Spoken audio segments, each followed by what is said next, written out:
Hi, and welcome back to Real Woodworking. On today's episode, we're going to be building some built-in bookshelves. And as you can see, we are here at the homeowner's home where the bookshelves will be installed.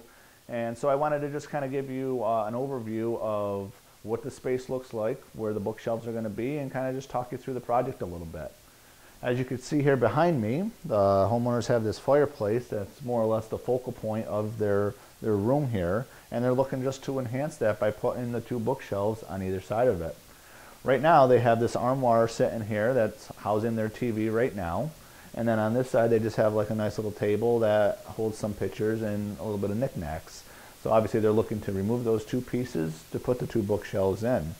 The bookshelves themselves are going to be roughly about 8 feet high, so they're going to get really close to the ceiling. And as you can see, they do have crown molding going around the ceiling to where once the bookshelves are installed, we're going to take that crown molding and continue it right around to give it that nice built-in look. The bookshelves themselves will come right up to the sides of the fireplace, and so that way, like I said, it gives it that built-in feel. The shelves on the bookshelf are going to be all stationary. They didn't want adjustable shelves, so they're all going to be stationary shelves. And basically we're going to put some fluted columns on there, something similar to what they have here on the fireplace. These are more rounded light columns, whereas the ones I'm going to have on the bookshelves are just going to be a flat board with the beaded look to it. So, but it's a good way to kind of tie the fireplace look into the bookshelf look. So again, it'll all look like one big piece. So yeah, we're really excited about taking on this project. I think it's going to be really interesting to see it all come together.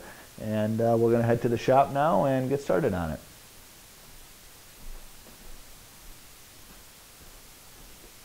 Okay, we're back here at the shop. So now what we're going to do is we're going to rip all our pieces for the bookshelves. That's the two sides, the backs, all the shelves, basically all the big pieces that are going to make up the bookshelf.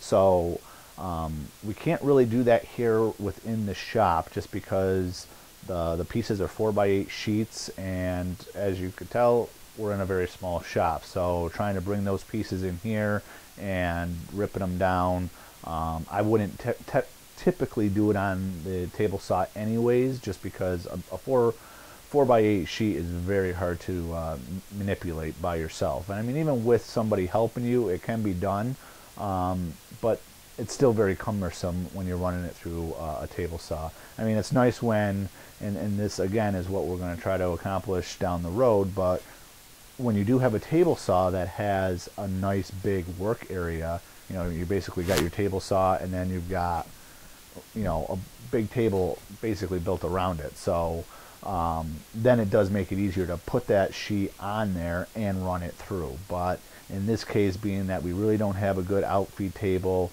the table saw that I have right now, the side tables that are on it only go to a certain size.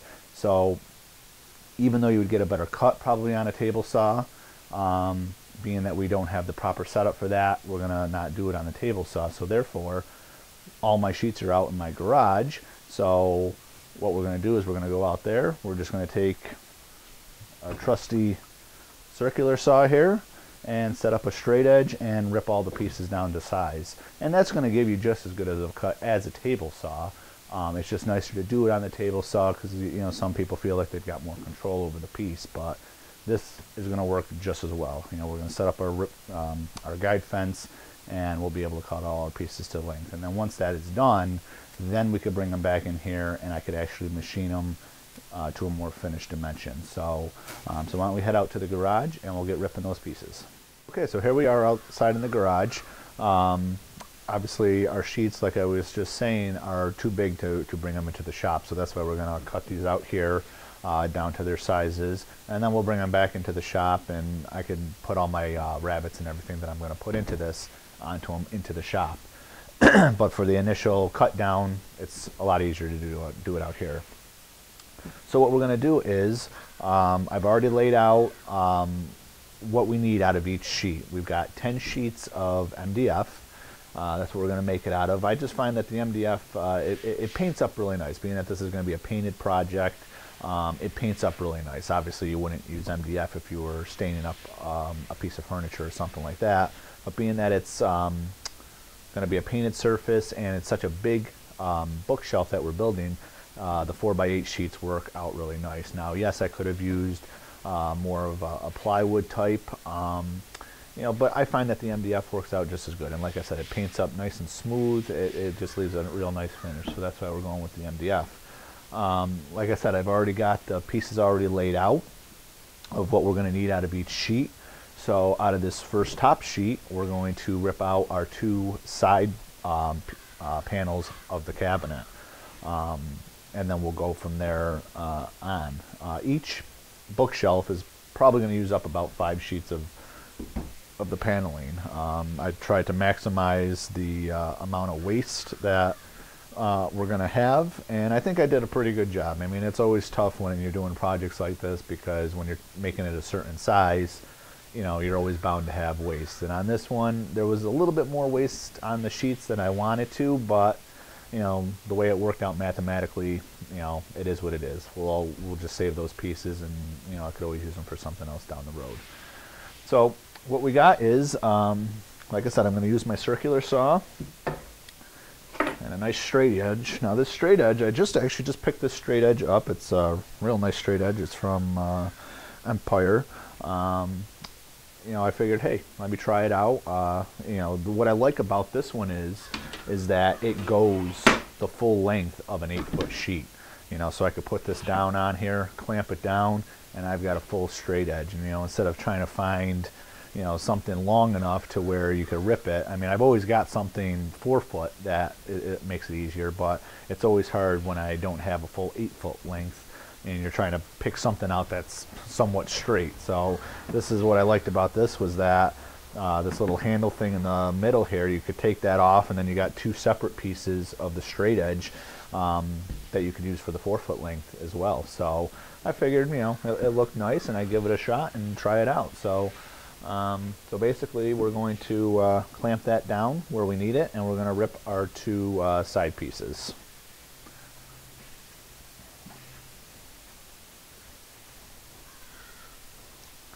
Okay, we got our straight edge all clamped down, ready to go. As you might see, I've got this little added support behind the straight edge, because like I said before, this straight edge comes together in the middle, so there's a seam, and this little handle part is supposed to kind of lock that seam together, which it does pretty good. But as I was measuring too, I was noticing that the 2 ends were where I wanted it, and the middle was just flexing just a little bit. So I just put in a piece of wood behind it, add a clamp, and it kind of just gives it that little added support so it won't really go anywhere. So we got that all clamped down right where we want it.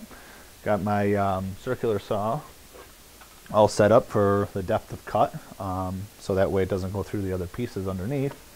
And we're ready to make our cuts. So yeah, I'm going to make this first one, and then we'll go ahead and we're going to rip all these probably all at once right now. So you'll just see probably a series of videos in the next few minutes of me just kind of ripping through these and cutting them down to size. And then, like I said, we'll go back into the shop and we'll mortise in all our dados and rabbits into these.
Okay, we got our pieces all cut down and ripped down to size and length.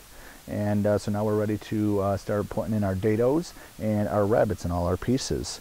In my router, I set up my 3/4 inch rabbiting bit that I'm going to use to make all my cuts here.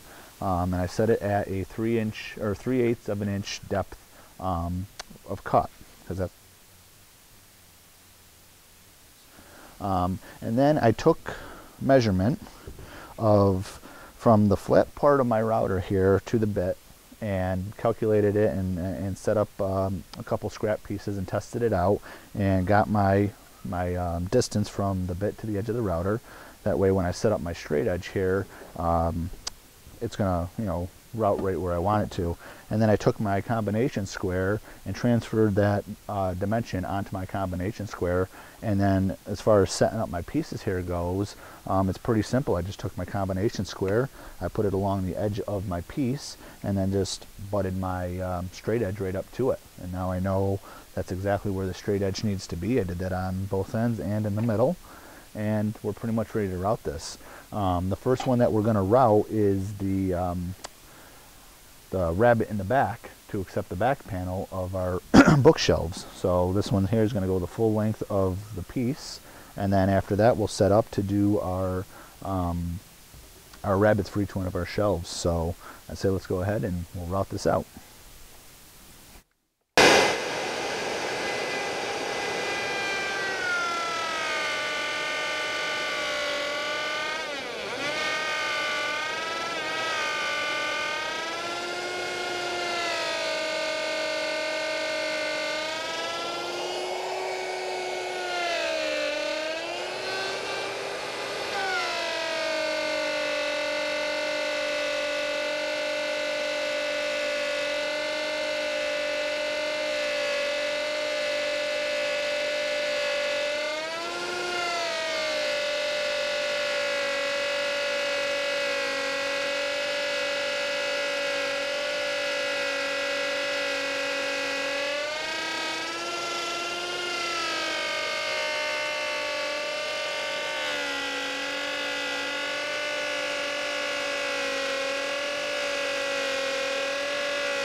Okay, and there you go. There's your rabbet in the back of your panel all the way down the board, and that will accept the back panel of the shelves just like that. So so it caps that off nicely. So we're going to go ahead and we're going to do that to the other 3 pieces, because we got 3 more sides to machine, and then after we're done with that we'll come back and we'll do it for our shelves. Okay, we're all set with running our back rabbet for all our back panels. Now what we're going to do is we're going to concentrate on getting our dados done for our shelves. And how we're going to do that is I have this little template block that I made up. It's already got a 3/4 inch dado run through it from when I was doing a little bit of a test piece. And how I'm going to set this up to run all my shelves is simply I'm going to take my test block, I'm going to set it here, and I'm going to align the cut rabbet that's in the test piece right in line with the markings that I have on my board. So once I do that, then I bring my straight edge over, I put that in place, I take a clamp here, I clamp that sucker down just like that. You know, just test it out again, just make sure that your piece didn't move on you. So that's pretty good right there. Clamp it right down. And then I take my combination square onto the other side and just square up the rest of the straight edge. So right there is perfectly square. I take my other clamp, clamp that side down. Test it out, just make sure that nothing moved on you or jockeyed around, and we're perfectly aligned. And on this test block, I forgot to mention that yes, even though I had that rabbet already in this test block to help me line it up, what I also did was I took that mark, and as you can see here, this smaller section of the test block is exactly the distance from my router, which is right here, my flat edge of my router to my bit. That's this dimension right here. So that's why when I was putting this down here, I line up that slot with my markings on my board, and I know when I butt my straight edge up to this side right here, it's going to be perfectly in line with the slot that I want to cut. So it's a pretty down and dirty way of doing it. I know there's jigs and stuff out there that you could use for this method, but I figured I got to cut so many of them that I figured this is the quick and easy way of doing it. So we're going to go ahead and we're going to route this one here, and then and finish routing the rest of them. Now on my router too, because I already had cut one board with all the slots in it, and on a couple of the slots I was trying to run the router bit at full 3/8 depth through the whole slot at once, and I found that I was getting the router was working really hard to cut through it, and there was a little bit of chatter with the router. So what I end up doing now is I lower the bit so where it's only taking out maybe like 1/8 to 1/4 for my first pass, and then I lower the bit down to the 3/8 and I finish the path. And I found that I get a much better cut, and there's less chatter, and you know it might take a little bit longer, but you're getting a lot better cut for it. So so I'm going to lower my bit down a little bit, and then we'll make our first cut.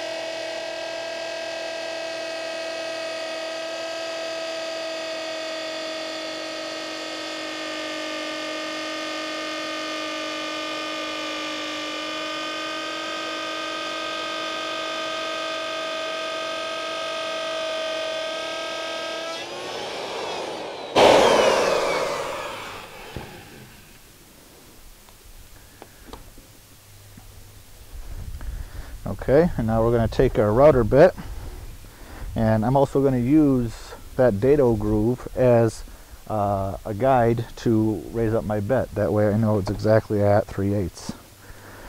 Just unlock the router, raise her up, there, and now we're all set to make our second pass.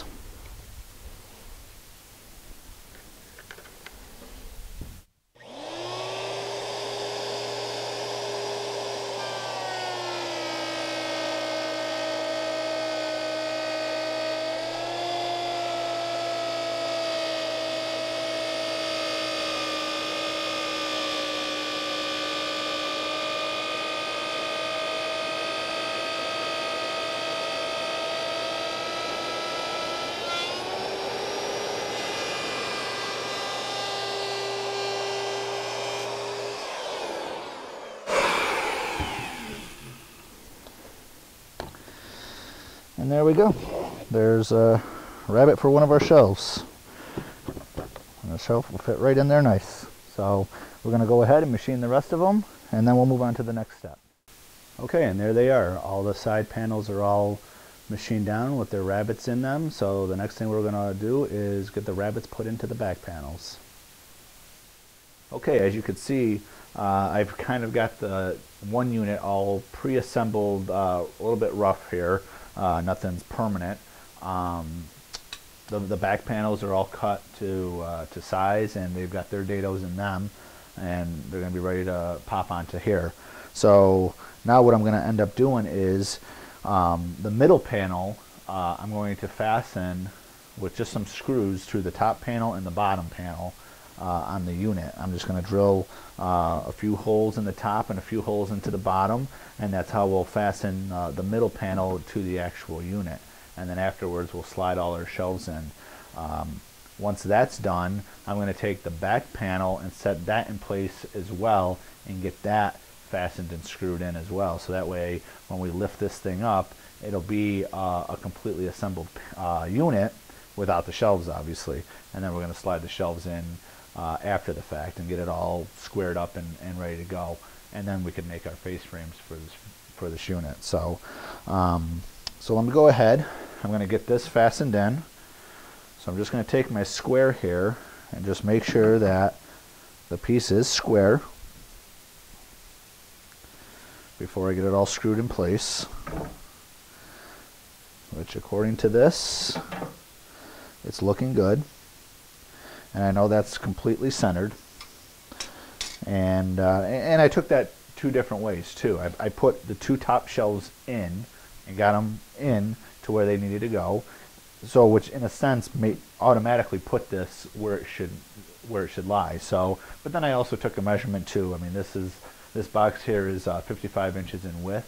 So I know half of that is 27.5, and that's exactly where the middle of this panel needs to be, which obviously it is. So now that it is all squared up and it's looking good, I'm just going to go ahead and drill a couple holes back here and fasten it in, and then I'll go do it on the other side.